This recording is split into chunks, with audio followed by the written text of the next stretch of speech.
ED कारवाईपासून वाचण्यासाठी फडणवीसांची समित कदम नावाच्या व्यक्तीकडून ऑफर। समित सोबतच्या संवादाचे माझ्याकडे व्हिडिओ। अनिल देशमुखांची टाइम्स ऑफ इंडियाला माहिती। देशमुख खोटे नॅरेटिव्ह सेट करतायत। देशमुखांनी पुरावे दिल्यानंतर माझ्याकडील क्लिप्स उघडेन। फडणवीसांची टाइम्स ऑफ इंडियाला प्रतिक्रिया। तर समित कदम यांच्या प्रकरणावर बोलण्यास नकार। वैद्यकीय कारणासाठी मिळालेला जामीन रद्द करून देशमुखांना पुन्हा तुरुंगात टाकावं, परिणय फुकेंची मागणी। अनिल देशमुख नवीन स्टोरी लिहितायत। जेलमधून येऊन इतके दिवस झाले, देशमुख आत्ताच का बोलतायत? संजय शिरसाट यांचा सवाल। शरद पवारांच्या पुण्यातील कार्यक्रमाला अजित पवार गटाचा आमदार चेतन तुपे शरद पवारांसोबत व्यासपीठावर।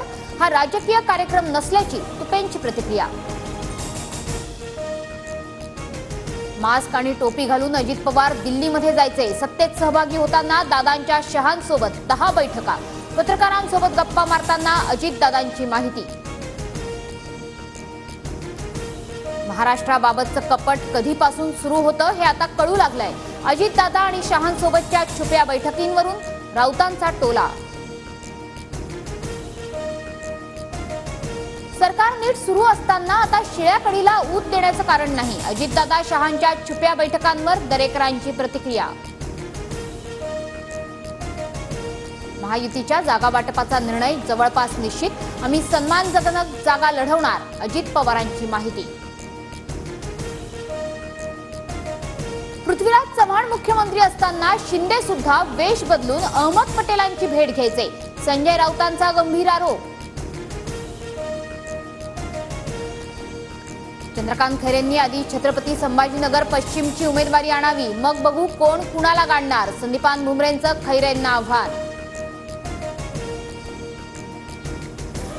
छत्रपती संभाजीनगर पश्चिमची उमेदवारी खैरेंना मिळाल्यास त्यांचं मातोश्रीवरील वजन संपेल, अन्यथा त्यांचं वजन संपलं असा अर्थ होईल। संजय शिरसाट यांचा टोला।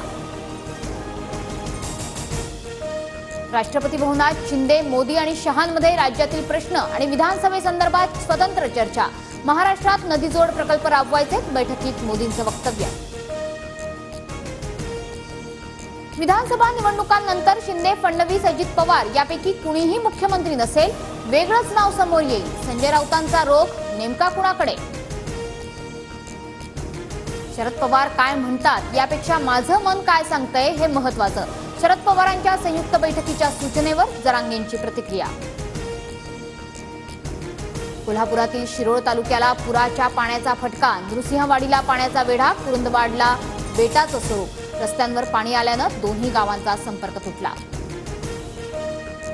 सांगलीत कृष्णा नदीच्या पाणी पातळीत वाढ। कृष्णा नदीची पाणी पातळी 40 फुटांवर। नदीच्या किनारी पोलिसांचा कडेकोट बंदोबस्त। उपसभापती नीलम गोऱ्हेंकडून विधान परिषदेच्या नवनिर्वाचित सदस्यांना शपथ।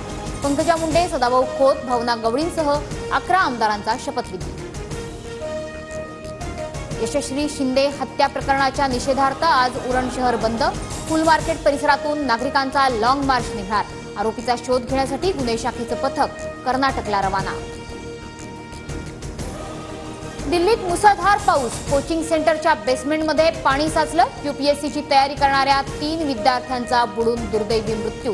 विद्यार्थ्यांची दिल्ली सरकारच्या विरोधात निदर्शनं।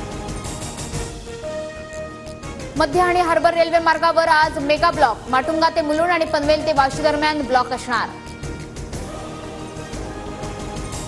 रायगड आणि साताऱ्यात आज पावसाचा ऑरेंज अलर्ट। पालघर, राणे, ठाणे, मुंबई, रत्नागिरी, पुणे, कोल्हापूरला येलो अलर्ट। तर बुलढाणा, अकोला, वाशिम, यवतमाळमध्येही पावसाचा इशारा। महिला आशिया चषकाचा आज अंतिम सामना। गतविजेत्या भारताचं श्रीलंकेसमोर आव्हान। श्रीलंकेतील डमुला क्रिकेट स्टेडियमवर दुपारी 3 वाजता सामना रंगणार। पॅरिस ऑलिम्पिकमध्ये आज महिलांच्या 10 मीटर्स एअर पिस्तूल शूटिंगची अंतिम फेरी। मनु भाकरकडून भारताला सुवर्ण कामगिरीची आशा।